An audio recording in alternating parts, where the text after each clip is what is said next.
إلا إياه وبالوالدين إحسانا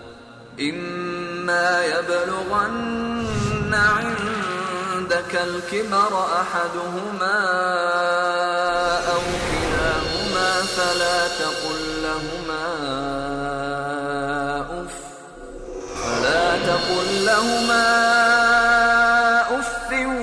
ولا تنهرهما. السلام علیکم ورحمۃ اللہ وبرکاتہ. الحمد للہ رب العالمین والصلاة والسلام علی سید الانبیاء والمرسلین، اما بعد. ناظرین، آپ کے اپنے پروگرام آداب زندگی میں ہم آپ کا خیر مقدم کرتے ہیں. پچھلے ایپیسوڈ میں نبی اکرم صلی اللہ علیہ وسلم کی حدیث کہ ایک مسلمان کے دوسرے مسلمان پر کیا حقوق ہیں، ان حقوق میں سے ایک حق کے تعلق سے گفتگو ہوئی تھی کہ جب وہ خیر خواہی کا مطالبہ کرے تو ہمیں اس کے ساتھ اچھائی اور خیر کا بہترین مشورہ دینا چاہیے. آگے نبی اکرم صلی اللہ علیہ وسلم فرما رہے ہیں وَإِذَا عَطَسَ فَحَمِدَ اللَّهَ فَشَمِّتْهُ، اور جب وہ چھینکے، اس کو چھینک آئے، الحمدللہ بھی کہے، اللہ کی تعریف بیان کرے، فَشَمِّتْهُ، تو تم اس کا جواب دو. یعنی ایک مسلمان کا دوسرے مسلمان پر ایک حق یہ بھی ہے کہ اگر کسی مسلمان بھائی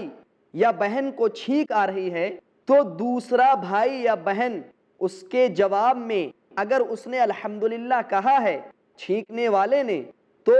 یرحمک اللہ کہے گا. یہ اس کا حق ہے، ضروری ہے. نبی اکرم صلی اللہ علیہ وسلم نے بڑی اچھی تعلیم دی کہ جب آدمی چھینکتا ہے تو ظاہر سی بات ہے اس کے چھینکنے کی وجہ سے لوگوں تک سنائی تو جائے گی، جو اس کے آس پاس ہیں، جو اس کے ارد گرد موجود ہیں، وہ اس چیز کو سنیں گے کہ فلاں شخص چھینکا. لیکن اگر یہی شخص زور سے الحمدللہ کہہ دے تو دوسرے جو لوگ ہیں اس کے ارد گرد آس پاس میں، قریب میں، جو اس کے قرب و جوار میں ہیں، پاس میں ہیں، وہ بھی اس چیز کو سن کر کے اگر نبی اکرم صلی اللہ علیہ وسلم کی حدیث پر عمل کرنے والے ہیں تو جواب میں یرحمک اللہ ضرور کہیں گے. حدیث نبی اکرم صلی اللہ علیہ وسلم کے پیارے ساتھی ابو بردہ رضی اللہ تعالیٰ عنہ سے روایت ہے، کہتے ہیں کہ میں حضرت ابو موسیٰ اشعری رضی اللہ تعالیٰ عنہ کے پاس آیا اور وہ اس وقت فضل بن عباس کی بیٹی کے گھر میں تھے. مجھے چھینک آئی، میں چھینکا تو انہوں نے میری چھینک کا جواب نہیں دیا. لیکن جب فضل بن عباس کی بیٹی جو لڑکی تھی ان کو چھینک آئی تو انہوں نے اس کا جواب دیا. میں نے اس کی شکایت جا کر کے اس معاملے کو دیکھ کر کے اپنی ماں سے کر دی کہ جب وہ چھینکی تو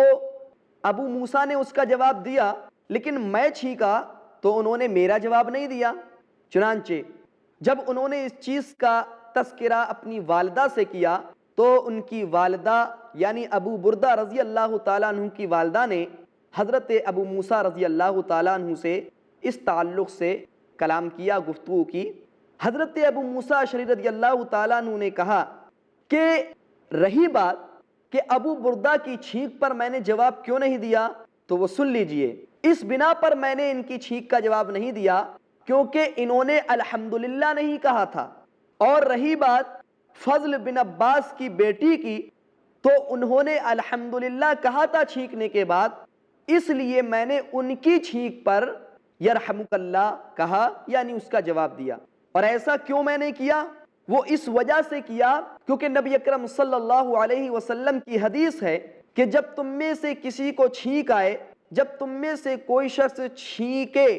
تو ایسی صورت میں اگر وہ الحمدللہ کہتا ہے تو جو چھینکنے والے کی آواز کو سن رہا ہے کہ چھینکنے والے نے الحمدللہ کہہ دیا ہے تو تم اس کا جواب دو، یعنی جواب میں یرحمک اللہ کہو. لیکن اگر چھینکنے والے نے چھینک تو دیا اور اس نے الحمدللہ نہیں کہا فلا تشمتوه، تو تم اس کا جواب مت دو. اس حدیث پر عمل کرتے ہوئے میں نے ابو بردہ رضی اللہ تعالی عنہ کے چھینکنے پر یرحمک اللہ نہیں کہا اس بنا پر کیونکہ انہوں نے الحمدللہ نہیں کہا تھا. رہی بات فضل بن عباس کی بیٹی کی تو چونکہ انہوں نے الحمدللہ کہا تھا اس بنا پر میں نے ان کے جواب میں یرحمک اللہ کہا. نبی اکرم صلی اللہ علیہ وسلم کی بعض روایتوں سے یہ بھی ثابت ہوتا ہے کہ جب کسی شخص کو چھینک آئے تو وہ الحمدللہ کہے، اور جو چھینکنے والے کی آواز کو سن رہا ہے کہ اس نے الحمدللہ کہا ہے تو وہ جواب دے یرحمک اللہ، اور وہ جب اس چیز کا جواب دے دے تو چھینکنے والا یہ کہے گا یہدیکم اللہ ویصلح بالکم، کہ اللہ تمہیں ہدایت دے، اللہ تمہاری رہنمائی کرے اور تمہارے حالات کو درست رکھے۔ اللہ اکبر۔ ایک معمولی سی چیز ہے چھینک کوئی رہا ہے اور چھینکنے پر وہ الحمدللہ کہتا ہے، اللہ کی حمد بیان کرتا ہے، اللہ کی تعریف بیان کرتا ہے، اور دوسرا شخص جو سن رہا ہے وہ بھی کہتا ہے یرحمک اللہ، خالی بیٹھا ہوا تھا، اسے کیا معلوم تھا کون چھینکے گا نہیں چھینکے گا، لیکن جب اس نے چھینکا تو اس کو فری میں نیکیاں مل رہی ہیں کیونکہ اس نے جواب دیا یرحمک اللہ۔ اور جو چھینک رہا ہے چونکہ اس نے الحمدللہ کہا اس کو تو نیکی ملیں گے ہی، لیکن بعد میں جب اس کو جواب بھی مل گیا،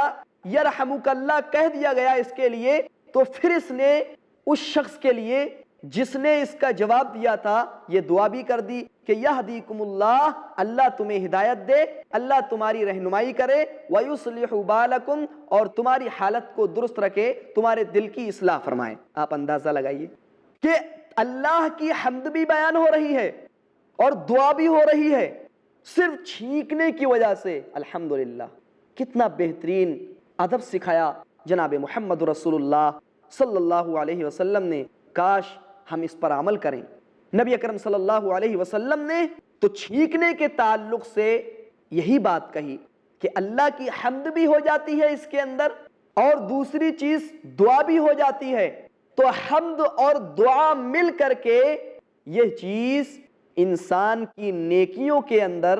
اضافے کا باعث بن جاتی ہے، اور یہی چیز ایک مسلمان کے حق کو پورا بھی کر دیتی ہے کہ ایک مسلمان کا دوسرے مسلمان پر جو حق تھا، الحمدللہ، یرحمک اللہ، یہدیکم اللہ ویصلح بالکم کے کہنے کی وجہ سے پورا ہو جاتا ہے۔ نبی اکرم صلی اللہ علیہ وسلم نے حدیث کے آگے کے ٹکڑے میں فرمایا وَإِذَا مَرِضَ فَعُدْهُ، اور جب کوئی مسلمان بھائی بیمار ہو جائے، مریض ہو جائے، کسی بیماری میں مبتلا ہو جائے، فَعُدْهُ، تو تم اس کی عیادت کرو، تیمارداری کرو، اس کے پاس جاؤ، اس کو تسلی دو، اس کو اطمینان دلاؤ۔ کیا اللہ کے رسول صلی اللہ علیہ وسلم نے وہ دعا بھی سکھا دی کہ جب ایک شخص کسی مریض کے پاس جائے تو کیا دعا کرے؟ لا بأس طہور انشاءاللہ، کوئی حرج نہیں، اگر اللہ نے چاہا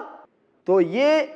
بیماری گناہوں کو پاک و صاف کرنے والی ہے۔ طہور بمعنی مطہر، گناہوں کو پاک کر دینے والی ہے، گناہوں کو ختم کر دینے والی ہے۔ نبی کائنات جناب محمد رسول اللہ صلی اللہ علیہ وسلم نے اسی لیے ایک مسلمان پر دوسرے مسلمان کے کیا حقوق ہیں، انہی حقوق میں سے اس چیز کو بھی رکھا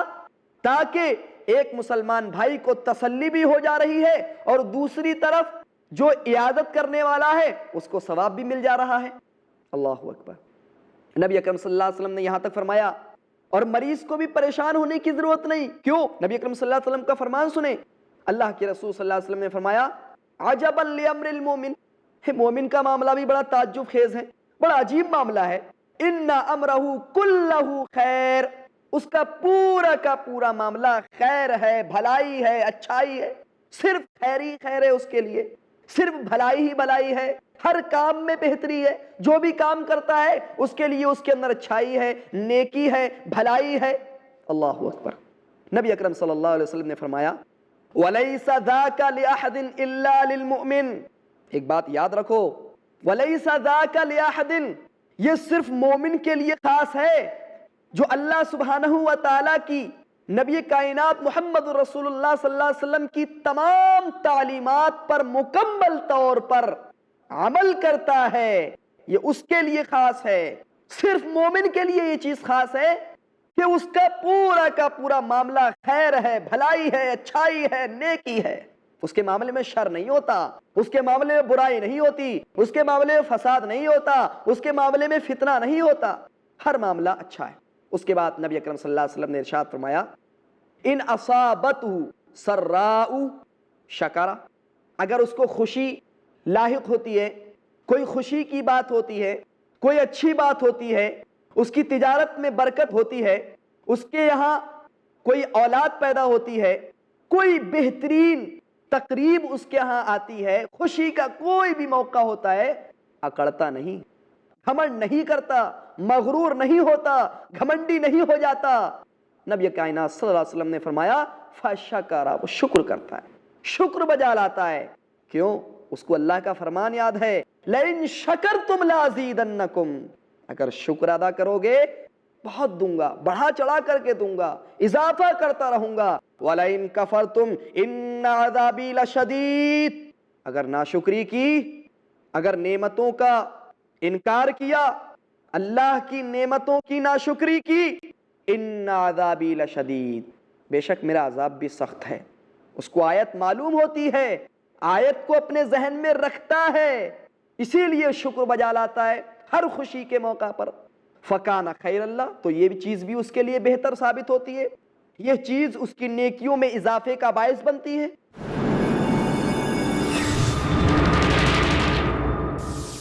دیکھنا نہ بھولیں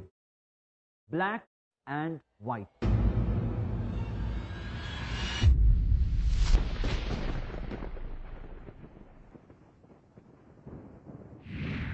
صرف آئی پلس ٹی وی پر،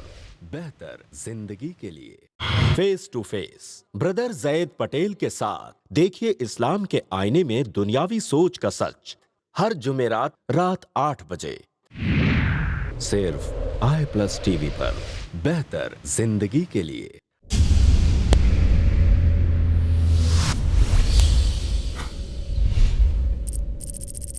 اپنے کیبل یا ڈی ٹی ایچ آپریٹر سے آئی پلس ٹی وی آج ہی ڈیمانڈ کریں۔ I plus T V free to air اور انڈین رجسٹرڈ چینل ہے۔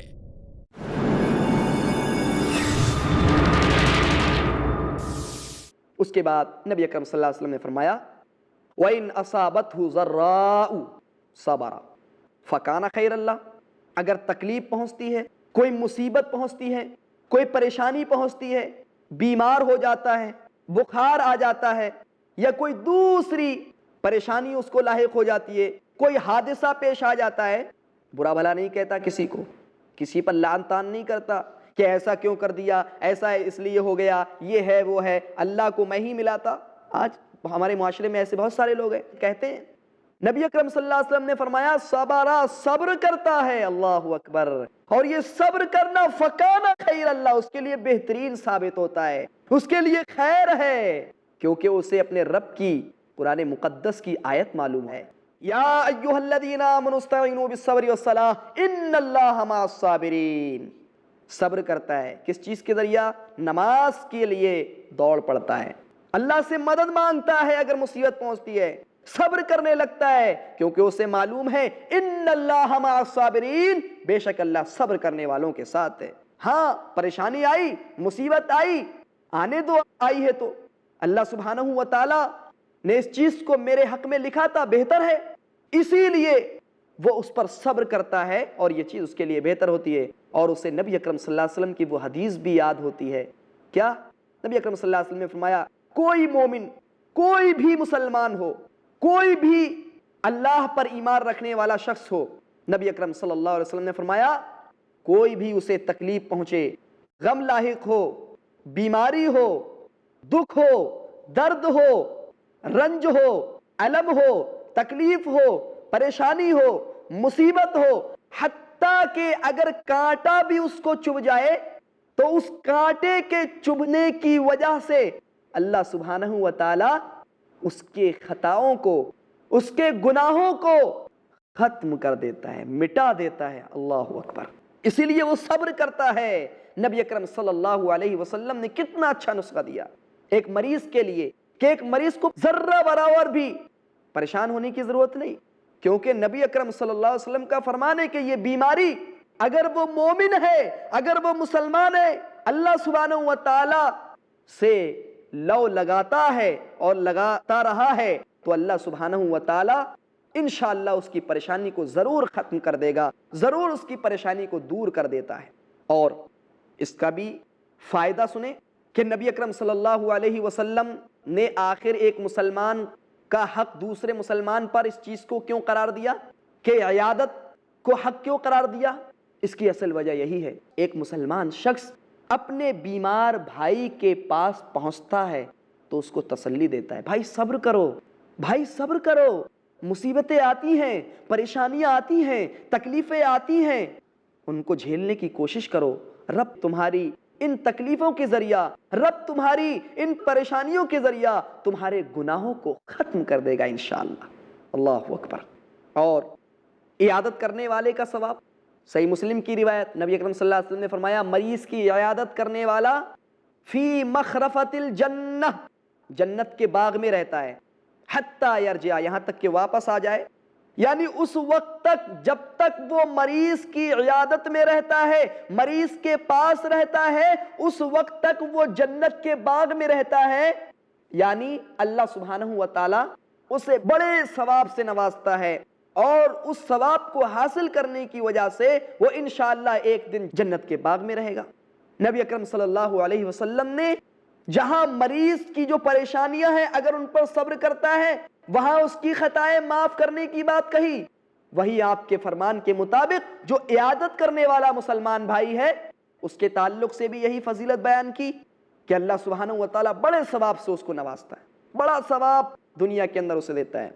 لیکن ہماری ایک پرابلم جو عام طور پہ لوگ بیان کرتے ہیں اور کہتے رہتے ہیں وہ یہ ہے کہ اگر کسی شخص کو تھوڑی سی بیماری لاحق ہو جاتی ہے تو اس بیماری پر لعن طعن کرتا رہتا ہے، اسی طرح اگر کسی کو بخار آ جاتا ہے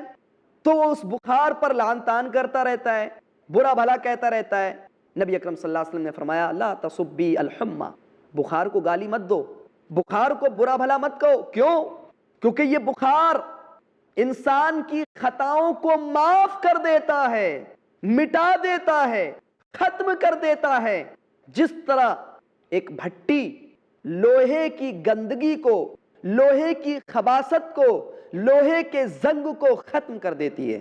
ایک بھٹی جس کے اندر آگ جلائی جاتی ہے اور اس آگ کے اندر آپ نے دیکھا ہوگا کہ لوہار لوہے کو رکھتا ہے اور جو گندا انتہائی زنگ آلود لوہا ہوتا ہے وہ آگ اس کو صاف کر دیتی ہے، اسی طرح یہ بخار بھی انسان کی یعنی ایک مسلمان شخص کی خطاؤں کو اللہ سبحانہ و تعالیٰ مٹا دیتا ہے، ختم کر دیتا ہے۔ نبی اکرم صلی اللہ علیہ وسلم نے اسی لیے تاکید فرمائی کہ آدمی کو اگر کوئی بیماری لاحق ہو تو وہ اس پر صبر کرے، انشاءاللہ یہ صبر کرنا اس کے لیے فائدہ مند ہے، اس کے لیے مفید ہے، اس کے گناہوں کو مٹانے کا ذریعہ ہے۔ اللہ کے رسول صلی اللہ علیہ وسلم سے بڑی تکلیف کسی کو ہو سکتی ہے؟ اما عائشہ رضی اللہ تعالیٰ عنہ کہتی ہیں ما رأیت رجلا شد علیہ الوجع من رسول اللہ صلی اللہ علیہ وسلم، میں نے اللہ کے رسول صلی اللہ علیہ وسلم سے زیادہ سخت تکلیف میں مبتلا شخص کسی کو نہیں دیکھا۔ اللہ اکبر۔ نبی اکرم صلی اللہ علیہ وسلم کی تکلیف اتنی سخت تھی کہ آپ صلی اللہ علیہ وسلم جب نماز کے لیے کھڑے ہوتے آپ پر بے ہوشی طاری ہو جاتی، اٹھنے کی کوشش کرتے، اٹھنے کی تاب نہیں امام کائنات محمد رسول اللہ صلی اللہ علیہ وسلم نے، لیکن آپ نے تو نہیں کہا، آپ نے تو بخار کو برا بلا نہیں کہا، بلکہ آپ نے تو نصیحت کی کہ اس چیز کو برا بلا مت کہو، بخار کو برا بلا مت کہو۔ اور یہی چیز ہمارے دلوں کے اندر ایک اور سوال اٹھتا ہے، بعض لوگ کہتے ہیں کسی مریض کی عادت کرنے کے لیے جاتے ہیں تو کہتے ہیں کہ ضرور اس نے گناہ کیے ہوں گے، ضرور اس نے کسی کے ساتھ زیادتی کی ہوگی، ضرور اس نے ظلم کیا ہوگا کسی پر، آج اس کا نتیجہ یہ جھیل رہا ہے۔ نہیں، حسن ظن رکھو، ایک مسلمان کو دوسرے مسلمان کے ساتھ حسن ظن رکھنا چاہیے، اچھا گمان رکھنا چاہیے۔ اگر ایسی بات ہوتی تو فاطمہ رضی اللہ تعالی عنہا کے والد محترم حضرت عائشہ رضی اللہ تعالی عنہا کے سرتاج جناب محمد رسول اللہ صلی اللہ علیہ وسلم نے آخر کون سی خطا کی تھی؟ نعوذ باللہ۔ یہ ساری کی ساری باتیں جو ہمارے ذہنوں کے اندر امڈ آتی ہیں، ہمارے ذہنوں کے اندر پیدا ہوتی ہیں، یہ شیطان کی جانب سے ہوتی ہیں، یہ وسوسے شیطان کی جانب سے ہوتے ہیں، انہیں دور کرنے کی ضرورت ہے۔ حضرت ابراہیم علیہ السلام کو دیکھیں، وَإِذَا مَرِضْتُ فَهُوَ يَشْفِينِ، جب میں بیمار ہوتا ہوں میرا رب مجھے شفا دیتا ہے، شفا دینے والا اللہ ہے۔ آپ شفا یابی کے لیے دعا کریں، اپنے مسلمان بھائی کی شفا یابی کے لیے دعا کریں۔ اللہ یشفیک، اللہ آپ کو شفا دے، اللہ آپ کو شفا دے۔ شفا کرنے کے لیے تو دعا نہیں کی۔ نبی اکرم صلی اللہ علیہ وسلم کا کیا طریقہ تھا؟ اذهب الباس رب الناس اشفی انت الشافی لا شفاء الا شفاؤک شفاء لا یغادر سقما۔ نبی اکرم صلی اللہ علیہ وسلم تو یہ دعا کرتے تھے، اے اللہ تکلیف کو دور کر دے، اے لوگوں کے رب تو شفا دے، ایسی شفا کہ جو کوئی بھی بیماری نہیں چھوڑتی، کیونکہ یہ تیری شفا ہے۔ اے اللہ تو ایسی شفا دے کہ جو کوئی بھی بیماری نہ چھوڑے۔ یہ نبی اکرم صلی اللہ علیہ وسلم جا کر کے دعا پڑھتے تھے کسی مریض پر، اور ہم بدگمانی کریں کہ نہیں اس نے ایسا کیا ہوگا، اس نے ویسا کیا ہوگا، جو اس نے کرتوت کیے تھے اس کو اس کی سزا مل رہی ہے۔ نہیں، ضروری نہیں ہے کہ یہی چیز ہو، لہذا ہمیں اس چیز سے بچنا چاہیے، ایسا گمان کرنے سے دور ہونا چاہیے۔ ہاں دنیا کے اندر ایسے لوگوں کو سزائیں ملتی ہیں، وہ لوگ فتنے میں مبتلا ہوتے ہیں جو اللہ کی نافرمانی کرتے ہیں، لیکن ضروری نہیں ہے کہ ہر اس شخص کو یہ بیماری لاحق ہو، ہر اس شخص کو یہ مرض لاحق ہو، ہر اس شخص کو یہ فتنہ لاحق ہو جو مومن ہے، ایمان رکھنے والا ہے۔ نہیں، اس کو بھی ہو سکتا ہے، لیکن اس تعلق سے ایک مسلمان کو دوسرے مسلمان کے تئیں حسن ظن رکھنے کی تاکید بھی کی گئی ہے کہ حسن ظن رکھنا چاہیے۔ نبی کائنات محمد رسول اللہ صلی اللہ علیہ وسلم کے فرمان کے مطابق عیادت کرنے کی ایک وجہ دیکھیے کیا ہوتی ہے کہ اگر آپ کا بھائی جو بیماری میں مبتلا ہے، آپ جائیں اس کو وہاں پر اچھی نصیحت کریں کہ بھائی لا الہ الا اللہ کہہ دو، لقنوا موتاکم لا الہ الا اللہ، کہ جو قریب الموت ہیں، جو مرض الموت کے اندر مبتلا ہیں، ایک فائدہ دیکھو، فائدہ یہ ہے کہ تم اس کے سامنے جا کر کے لا الہ الا اللہ کی تلقین کرو۔ اور نبی اکرم صلی اللہ علیہ وسلم نے ایک حدیث کے اندر فرمایا کہ جس کا آخری کلام لا الہ الا اللہ ہے وہ جنت میں داخل ہو جائے گا۔ تو اس اعتبار سے عیادت مریض کا جو حق رکھا گیا ہے ایک مسلمان پر، اس کی ایک وجہ یہ بھی ہے کہ اس کا فائدہ اس کو پہنچتا ہے، تیمارداری کرنے والے کو بھی فائدہ، وہ بھی ثواب کما رہا ہے، اور جو شخص مرض الموت کے اندر مبتلا ہے، بیماری کے اندر مبتلا ہے، اگر وہ اس کے نصیحت کرنے کی وجہ سے باز آ گیا تو الحمدللہ خیر ہی خیر ہے۔ ناظرین، چونکہ وقت ہمارا ختم ہو چکا ہے، ہم مزید تشریح انشاءاللہ اگلے ایپیسوڈ میں پیش کریں گے۔ تب تک کے لیے آپ سے اجازت چاہتے ہیں۔ السلام علیکم ورحمۃ اللہ وبرکاتہ۔